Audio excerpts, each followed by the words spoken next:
Salam sehat anak-anak. Kita akan memulai pelajaran kita yang ketiga, itu pokok bahasan eubakteria dan arkabakteria. Ini ada nanti pokok bahasanya eubakteria, ada arkabakteria, dan bakteri dalam kehidupan manusia. Kita lihat dulu di yang pertama itu ada eubakteria. Bentuk-bentuk bakteri itu ada bulat atau kokus, ada itu pada gambar warna biru, ada basil atau batang itu pada gambar merah, ada spiral itu hampir sama seperti pada gambar merah tapi sedikit dia lebih panjang. Struktur dasar sel bakteri itu ada bagian luar dan bagian dalam. Bagian luar itu ada berupa kapsul, ada dinding selnya, ada ribosom, bagian dalamnya ada ribosom, ada DNA, ada membran plasma, ada peptidoglikan dan membran luar itu pada bagian dinding selnya.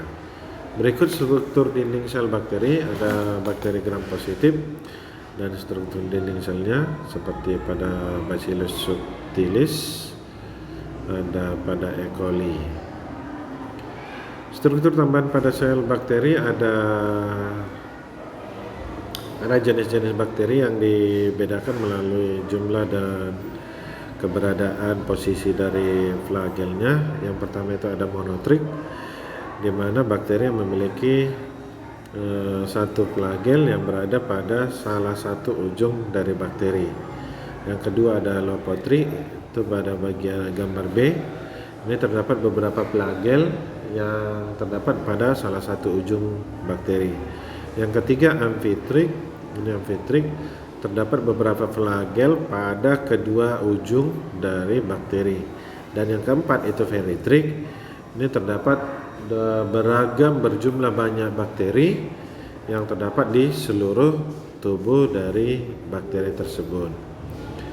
Yang berikut jenis-jenis bakteri melalui cara hidupnya. Yang pertama, pengelompokan bakteri berdasarkan cara memperoleh makanan. Yang pertama heterotrop dan autotrop. Heterotrop itu melalui saprofit dan parasit. Heterotrop ini bakteri yang mendapatkan makanannya melalui makhluk hidup yang ditumpanginya. Melalui makhluk hidup yang ditumpanginya ada dua jenis, ada bakteri saprofit, ada bakteri parasit. Bakteri saprofit bakteri yang mendapatkan makanannya melalui makhluk hidup yang ditumpanginya tanpa mempengaruhi kehidupan makhluk hidup yang ditumpanginya. Sementara bakteri parasit ini bakteri yang mendapatkan bahan makanannya melalui makhluk hidup yang ditumpanginya, mendapatkan bahan makanannya melalui makhluk hidup yang ditumpanginya dengan mempengaruhi kehidupan makhluk hidup yang ditumpanginya. Atau bisa dikatakan bahwa bakteri ini akan merugikan bagi makhluk hidup yang ditumpanginya sehingga dia bersifat parasit. Yang berikut ada bakteri autotrop, itu terdiri dari fotoautotrop dan kemoautotrop. Autotrop ini adalah bakteri yang dapat menghasilkan bahan makanannya sendiri yang dibantu satu melalui fotoautotrop. Dia bakteri yang mendapatkan bahan makanannya melalui bantuan dari cahaya matahari atau cahaya sekitarnya. Dan yang kedua, bakteri yang mendapatkan bahan makanannya melalui bahan kimia dari makhluk hidup yang ditumpanginya atau dari benda-benda yang ditumpanginya. Yang berikut kita lihat dulu pengelompokan bakteri berdasarkan kebutuhan oksigen untuk memperoleh energinya. Yang pertama ada bakteri aerob, yang kedua ada bakteri anaerob. Bakteri aerob itu bakteri yang dapat hidup dengan bantuan atau dengan udara bebas di sekitarnya. Yang kedua bakteri anaerob. Bakteri yang dapat hidup tanpa bantuan udara bebas atau tanpa bantuan udara di sekitarnya. Ini bakteri aerob ini banyak kita dapati di sekitaran kita, misalnya di tanah, di tempat-tempat kotor. Sementara bakteri-bakteri anaerob ini banyak kita jumpai misalnya pada saat kita melakukan eksperimen atau pembuatan bahan makanan, pembuatan tape, pembuatan yogurt, pembuatan keju. Yang berikut, reproduksi seksual pada bakteri itu bisa melalui transformasi, bisa melalui transduksi, bisa juga melalui konjugasi. Berikut reproduksi aseksualnya itu melalui pembelahan biner dari satu sel induk bakteri. Dia bisa menghasilkan 4 induk bakteri. Dari satu sel bakteri menghasilkan 2 sel bakteri baru.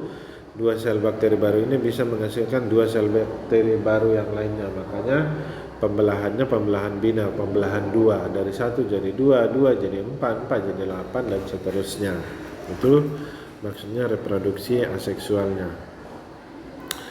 Yang berikut pada materi Archaebacteria ada bakteri metanogen, ada bakteri halofil, ada bakteri termoasidofil. Bakteri metanogen, bakteri yang menghasilkan metana, hidup di rawa sebagai pengurai. Metana di sini artinya bahan-bahan peledak, gas-gas metana. Yang berikut bakteri halofil, bakteri yang hidup di lingkungan dengan kadar garam tinggi, optimumnya pada kadar garam 20%. Ini bisa kita jumpai di daerah-daerah pinggiran laut atau daerah-daerah lautan, daerah pinggiran pantai. Yang berikut bakteri termoasidofil, hidup di lingkungan yang ekstrim panas dan asam, optimum pada suhu 60-80 dengan pH 2-4. Ini bisa kita dapati di daerah kawah gunung berapi, di daerah pembuangan sampah. Itu untuk bakteri-bakteri termoasidofilnya. Ini dia bakteri dalam kehidupan manusia. Ada dia bakteri yang menguntungkan, ada juga dia bakteri yang merugikan. Bakteri yang menguntungkan ini bisa kita gunakan untuk misalnya pembuatan keju, pembuatan nata de coco, pembuatan yogurt. Sementara bakteri-bakteri yang merugikan ini banyak sekali kita jumpai di sekitaran kita. Misalnya penyebab keracunan makanan, misalnya makanan yang sudah basi, yang menyebabkan makanan jadi basi, penyebab diare, ini penyebab tumor pada tumbuhan atau tumor pada hewan atau pada manusia. Itu dia. Yang berikut, penanggulangan terhadap bakteri yang merugikan ini dapat dilakukan dengan cara pengawetan, mengawetkan dengan memberi warna, dengan memberi zat tertentu. Dan pengolahan makanan bisa melalui pemanasan, bisa melalui pendinginan, bisa melalui pembekuan. Dan yang sudah pasti juga dengan menjaga kebersihan dan kesehatan diri serta lingkungan.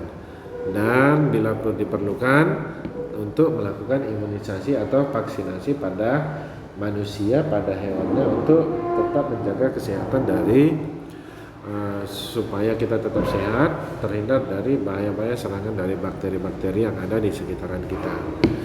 Oke, demikianlah untuk materi kita yang ketiga, Eubacteria Archaebacteria.